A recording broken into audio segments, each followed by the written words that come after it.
might be playable.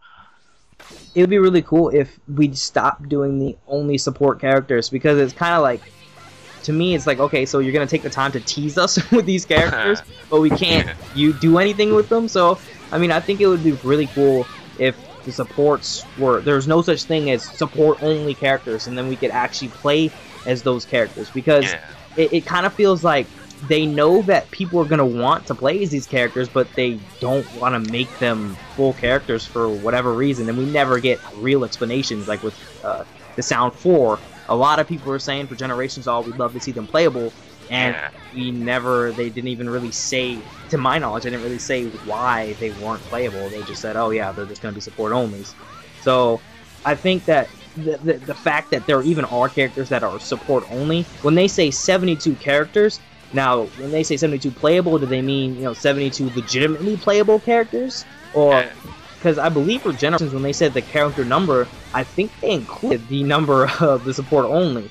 So, it's kind of makes me a little wary when they say 72, because I'm like, okay, so how many of those are only going to be support? Yeah, and it's funny because so many people were disappointed of the fact that that whole setup of only being just having support only characters. I'm not sure if you saw a video, but they put a video, somebody put a video a while back, finding a glitch that allowed them to like halfway play as supports. Yeah, I definitely saw that. I was like, okay, so what the heck? Like, it's almost like they thought about it and then they just changed their mind at the last minute. And but who knows? Maybe enough people will say something and they'll make it so that we can play as these support onlys, and or just remove that whole fact altogether, the support only characters. And that's what I would really like to see for Storm. Yeah, and CC2 set up the whole had done the whole setup of what characters from each game. Storm 1 had like 30 playable characters. Storm 2 had like 60 something, and Generations had 72. Saying Storm 3 is gonna have 72 plus. So somebody said, a friend of mine actually said, if they're having 72 plus, maybe they're gonna keep the PTS characters, but they put a rumor out back saying there weren't gonna be any PTS characters, but maybe they were just talking about the story. Maybe they might still bring back all the old Storm 2 Generations characters, including the PTS, but they just won't be in the story per se. That's an interesting take. I never really thought about that. I think that's definitely possible. In a way, though, I feel like there's enough characters in the war itself that they can really just replace all the PTS characters with the Edo Tenseis and that we get to see. But the ironic thing is, they say no PTS characters, but we're still gonna have Zabuza, Haku, and hopefully maybe Edo Tensei Kimimaro. We're gonna see some of those characters, or should see some of those characters anyway, through the reanimation technique. So it's a little interesting to see, I guess maybe they mean no ninja from Konoha, or none of the main characters are going to have their PTS forms, if that makes any sense. Yeah, you mentioning the Edo characters, well, we already got our first little taste of that from Hanzo. Yeah. And one thing about that they've been showing, since they showed the 3 gameplays of it, they showed how now they're not gonna have any cutscenes through the awakenings. We got in the trailer, we actually got to see a little bit of Daru's awakening. Oh yes, yeah, that was a good ass awakening.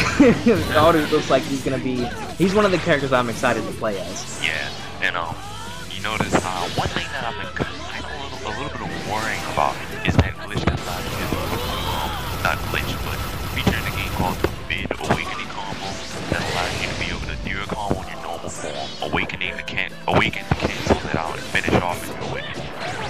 Yeah, I feel like that's gonna kinda be, because if someone runs out of substitutions, because we already know that there's not necessarily a problem, but when someone runs out of substitutions and iterations and you get combo locked, you kinda just have to take it. I mean, especially if they pull you into the air and you don't have a support that can remove you from that combo or anything. If someone can combo lock you, go into their awakening and hit you, finish out their combo, you're probably gonna lose if, for example, there's Sage and Naruto, their Susano'o, they have a giant awakening. I just feel like that might be a little broken. Yeah. And few things I've been wondering about is like some of the characters. One character I'm thinking about how they're gonna set him up is a Killer Bee, because of like how they're gonna have him with his original moveset, and hopefully they might have Killer Bee with the shark skin. Oh yeah, definitely. That would be really cool to see. some of these characters where how they change within the war itself, their fighting style and stuff. For example, like we were talking about earlier on, Kakashi, and then of course now Killer B with the Samehada. So that'd be really cool to see him or how he would fight with that. Yeah, and one character that I'm thinking about, and the fact that Storm Generations had Kabuto, even though he had no part within the story. Hopefully they'll bring Kabutomaru back, and they'll give him the Sage Mode from the manga if they get that far in the anime. But they might. But even though they said they may contribute to the manga, these characters they might still end up doing that, but he might not have a part in the story. Yeah, that would be interesting to see how far they're going to pull from the manga and quote unquote contribute, like you're saying. I mean, I personally, for example, if they bring Itachi, Edo Tensei Itachi, and Edo Tensei Nagato for that matter, I would love to see these characters as their own separate character, not just a costume change. Yeah. Or if they do that, then I would like the option to be able to change out my ninjutsu with that character. So if I have Edo Tensei, or if I'm playing Itachi and I want, to use Izanami as his ultimate, because I would think that for Edo Tensei Itachi, you'd have Izanami or something like that, even though it was kind of whacked out, but it would be nice to see that. Yeah, I'm not sure if you heard of the YouTuber known as Spy09. Have you heard of him? Yeah, definitely. Yeah, he talked about suggesting possibly no longer just limiting the character of having just one jutsu and then one enhanced jutsu and then one ultimate, possibly being able to use multiple ninjutsu within the fight. Like in playing as Kakashi, if you remember in Storm 1, Kakashi had 4 different jutsus: Lightning Blade, Water Style Water Sharp Bomb Jutsu, Fire Style Fireball Jutsu, and Summoning Earth Style Bankruptcy Jutsu. If they would set that up where you'd be able to use all 4 of them within the match, just press triangle circle to do the first one, triangle circle with like holding the left stick up to do the second one, holding left stick down, triangle circle to do it, and so on like that. Yeah, that'd be really cool, because I think that like it's an element that would, from the classic Dragon Ball Z games, that would be cool to see in Naruto, is being able to have more than one technique usable, because in reality, or in the sense of the manga or the anime, no character is gonna just have that one jutsu. So I mean, it'd be cool to be able to not just have these enhanced techniques, but to be able to use more than one in a game. And also, I think that would make the fights a little more dynamic. We'd get to see new ways of playing a character, new combos, new ways of stringing, ninjutsu together with combos and ultimates and all that good stuff. Because even though sometimes it's quote-unquote spam heavy, it's really cool sometimes to see people who are able to string ninjutsu and tilts into combos and basically do the, what Ichiraku TV has once every while, is the banging combos, which are really awesome to be able to see. Yeah, and one thing that was definitely cool about Generations was the combo cancel effect. You were able to chakra dash with the cancel, and you were able to use a ninja move to cancel it out. That's how a lot of people were able to combo into Ultimate, and hopefully maybe they'll give that a little more flexibility for more characters. Hopefully they'll be bringing that back from the Ultimate. One character that I noticed probably will have a combo with Ultimate is Hanzo, because a lot of people say Hanzo is basically going to be like the next Hidan because of his sight. If you remember, you might look back on one of his combos, the part where he pulls back on the side, pulling the opponent back. That I can tell that'll be a combo with Ultimate. Yeah, definitely. That will be kind of like, I think Hanzo, in a way, I didn't really think about it. Yeah, he might be placed similar to Hidan, as long as support technique isn't as bad as Hidan's. I mean, I don't really play. I haven't seen a lot of Hidan players. Actually, I think I've only played like maybe 3 since Generations came out. But yeah, I think Hanzo will probably play very similar to Hidan. Yeah, one thing that they have that Storm Generations fixed a lot. A lot of people say that Storm Generations is a lot more balanced, and I agree with that. But still, Generation still has its brokenness in it. But one thing they did was a lot of characters, they shortened out their attacks, they speeded up some of the characters, and they slowed down some of the characters. Such as Choji. When you did Choji's ultimate on Storm 2, it came in so slow, but then they increased it. They even made Choji's combos run way faster.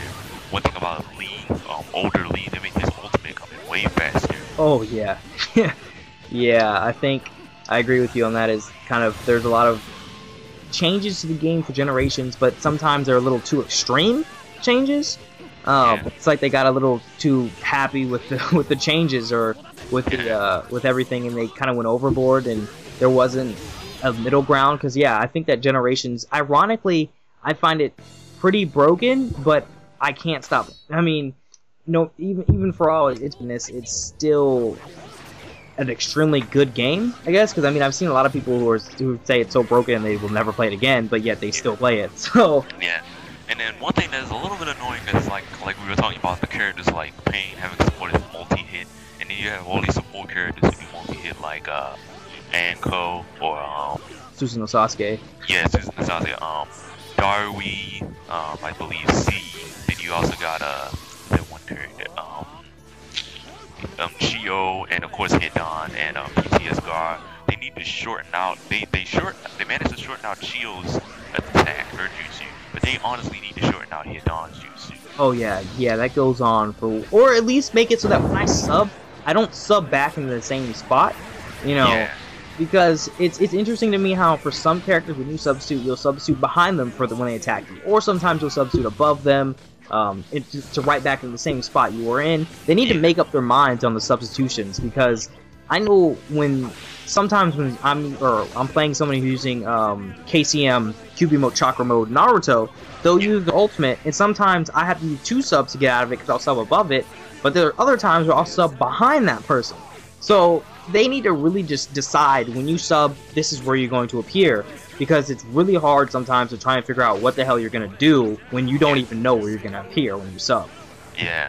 I just think basically if you're going to be hit by something that's long range, you'll substitute in that spot, but if it's something close, if it's like an attack that is nearby them, then you substitute behind them.